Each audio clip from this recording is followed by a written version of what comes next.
É isso, Sheila Magalhães, Carla Bigato, bom dia ao nosso ouvinte querido.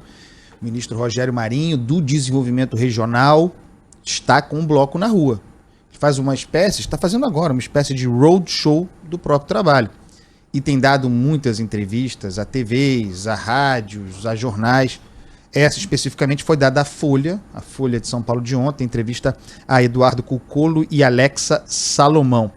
E é importante ouvir o ministro Rogério, é importante ouvir qualquer ministro, mas ouvir o ministro Rogério Marinho com especial atenção, porque ele jamais sairia a campo nesse roadshow para defender a agenda que eu chamo de militar desenvolvimentista, a agenda de obras, Brasil Grande, jamais o faria sem o aval e mesmo sem o estímulo do presidente Bolsonaro. Eu costumo dizer que o Rogério Marinho, foi o primeiro entre os colaboradores diretos do presidente, e ele é um colaborador direto recente, né, ministro há pouco tempo, egresso da equipe do próprio Paulo Guedes. Eu costumo dizer que Marinho talvez seja aquele auxiliar de primeiro escalão que conseguiu, na prática, com resultados rápidos, falar a linguagem de Jair Bolsonaro, oferecer na prática aquelas ideias econômicas, chamemos assim, que teria o presidente da República. O Jair Bolsonaro é Brasil Grande. É alguém que foi formado como militar, é uma memória afetiva mais do que uma formação econômica. Foi formado no final dos anos 70, começo dos anos 80, coincidindo com a sua carreira militar do presidente da República. Formado naquele período de milagre econômico, né, da indução da economia pelo Estado. E a pandemia exige algo parecido nesse momento. A convenção social, o pacto social, se moveu para esse lugar, deixou a agenda reformista, que era a mais influente no parlamento antes da crise, embora com muitas dificuldades, para esse novo Estado indutor. E aí o Rogério Marinho, não apenas o Rogério Marinho, também há o Tarcísio de Freitas, também há os militares propriamente ditos, mas o Rogério Marinho é aquele que tem a formação política, ambições políticas, que fala a linguagem do político, né? É importante lembrar que o Marinho, a ascensão do Rogério Marinho, coincide com a ascensão do Centrão. E isso não é à toa.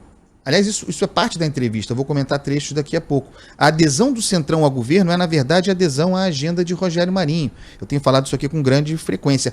E Bolsonaro hoje é Rogério Marinho. É muita alavancagem, muito poder, né? Tem um sinal muito claro de que o Ministério do Desenvolvimento Regional, pela sua natureza política, pela natureza política de Rogério Marinho, é aquele que hoje domina a agenda do governo, é a agenda dominante. Esse roadshow tem essa intenção de mostrar que mesmo Paulo Guedes, nesse momento, em posição secundária, servindo muito mais como ativo para a imagem do presidente do que como alguém que lidera alguma coisa, que o Guedes também trabalha para financiar a agenda desenvolvimentista, que trabalha para financiar a agenda vencedora, a agenda escolhida pelo presidente, que é a agenda do Rogério Marinho. Eu vou tratar de alguns trechos aqui. Logo o primeiro é muito interessante nessa entrevista à Folha. Os repórteres perguntam: o governo atualmente está dividido, o Ministério da Economia está preocupado com o teto de gastos, com ajuste fiscal. Outra parte acha que tem de ter investimento em obras para fazer a economia rodar. O senhor está desse lado? Aí o ministro responde: eu sou ministro, mas como parlamentar participei de forma muito ativa das mudanças macroeconômicas que foram iniciadas em 2016. Ele, inclusive, o Rogério Marinho, foi relator da reforma trabalhista no governo Temer.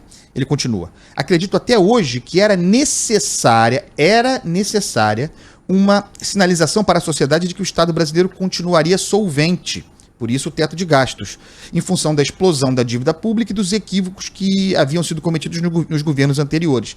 Dá uma cutucada, dará outras nos governos petistas. Mas ele diz: mas sabíamos da necessidade de dar passos subsequentes. Passo subsequente depois do teto de gastos, a partir do teto de gastos. E aí está contido o famoso dribla-teto, ou a flexibilização do teto de gastos. Ele diz: de lá para cá, o teto tem colocado a seguinte consideração, o teto de gastos: as despesas obrigatórias têm subido acima da inflação e as despesas de investimento têm caído em função da sua discricionalidade e do regramento do teto. Por isso, o governo entende, e aí não há divisão. Veja, ele reconhece que há uma divisão no governo.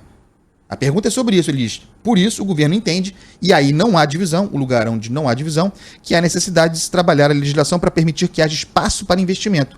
O ministro Paulo Guedes, inclusive, defende que ocorra desindexação do orçamento para permitir que haja espaço fiscal no próximo ano, que haja desvinculação de receitas constitucionais, que haja desobrigações.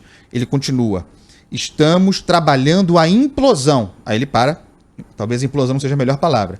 Estamos trabalhando a implosão, vírgula, a flexibilização do piso. Implosão ou flexibilização? Vejam que são palavras de impactos diferentes, mas as palavras foram usadas. A flexibilização do piso, não teto, flexibilização do piso para permitir que tenhamos no próximo ano espaço para fazer mais investimentos. Vejam que aqui fica muito claro o ministro da Economia a serviço dessa agenda. Aquilo de que tenho tratado aqui há muito tempo. A agenda está dada, não há mais um impasse. Por isso a pacificação e a conversa de pacificação do próprio Rogério Marinho. Está dado. Quem fica no governo tem de trabalhar por essa agenda. Aí ele continua sobre obras, né, aquilo de que a Sheila falou. Ele diz: quando a gente fala de não parar obras hídricas importantes do Nordeste, porque ele chama o ministério dele de Ministério das Águas, é muito interessante isso, né? É a questão da seca no Nordeste mesmo, o governo se voltando para o Nordeste, para essas obras de infraestrutura. Quando a gente fala de não parar obras hídricas importantes do Nordeste, não significa uma obra eleitoreira, significa uma obra emancipatória. Aqui tem um mantra, já ouvi isso várias vezes: não estamos defendendo o gasto público de maneira irresponsável, estamos defendendo políticas emancipatórias e estruturantes para diminuir desigualdade regional. Mais adiante ele diz: quando se fala que nós temos visões diferentes, temos. Quem tem visões diferentes? Ele, Rogério Marinho, e a equipe econômica, o liberal guedismo. Eu sou do Nordeste brasileiro, isso é muito importante. O governo, de novo, repito, se voltou para o Nordeste. Encontrou também a dimensão político-eleitoral. Um eleitorado, um grupo de cidadãos muito representativo aos quais o presidente nunca falou. E agora, a partir, sobretudo, do auxílio emergencial, está falando. Sou uma pessoa do parlamento brasileiro. Eu acredito na política, na negociação, na transigência. Está falando aqui do Centrão. Está defendendo a articulação com o Centrão, a articulação com o parlamento. E o faz com bastante competência. Acredito no país, acredito em política de Estado e tenho tido o respaldo do presidente para fazer o que estou fazendo. Isso é muito importante. O Rogério Marinho está investido pelo presidente para tocar essa agenda. É a agenda político-eleitoral de 2022 e é a agenda do governo, está escolhida. A dimensão eleitoral existe. Ele fala: qualquer ação do governo tem uma implicação diante do eleitorado que o elegeu e acompanha, supervisiona e fiscaliza o mandato do presidente da República e dos seus ministros. A alternativa é a seguinte: fazer o que precisa ser feito, porque temos responsabilidade como Estado e como governante, ou deixar de fazer porque pode dar uma conotação eleitoral. Eu, particularmente, acho que não há dúvida, a gente tem que fazer.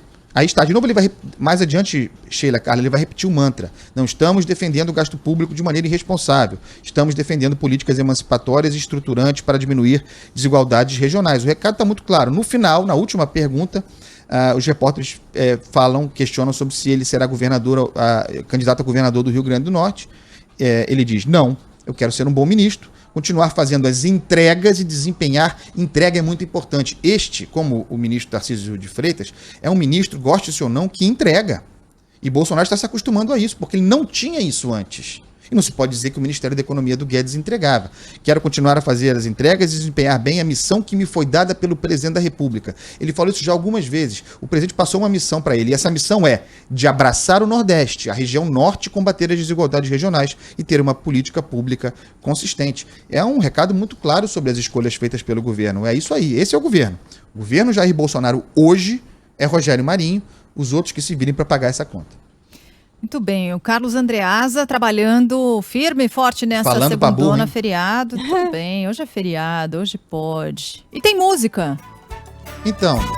Não foi a que você selecionou, porque Andreasa, o Megali não tá, né? Exatamente. Tá muito bem, eu pensei nisso. Eu não sabia que o Megali não estava. Ele tinha pedido só para contrariar, eu tinha escolhido. Isso. Então, em homenagem a Sheila Magalhães, que chorou na semana passada, a gente traz aí o Negritude Júnior, Tá na Jura. Mas eu não vou defender essa música. Essa música não defenda, porque não é muito do meu gosto, devo dizer. Nada contra o grupo Negritude Júnior. Mas vai, Tá na Jura. Não, só acho divertida, ué. Também não é do meu gosto, não. Foi pra zoar, né, Sheila? Foi pra zoar, tá bom. Aqui a gente faz uma curadoria sambística muito séria, sabe? Mas a chefe pediu, a gente obedece. Com muito critério. Quer dizer, me faltaram critérios pra escolher essa música, por isso? Não, é boa. É divertida, Não, porque é o seguinte, né? No caso do Tá na Jura, tem um componente interessante que eu reconheço. Ela traz uma coisa caribenha, né? Tem uma coisa latina que eu acho interessante na música. Tem valor. Tem valor. Tem lá seu valor.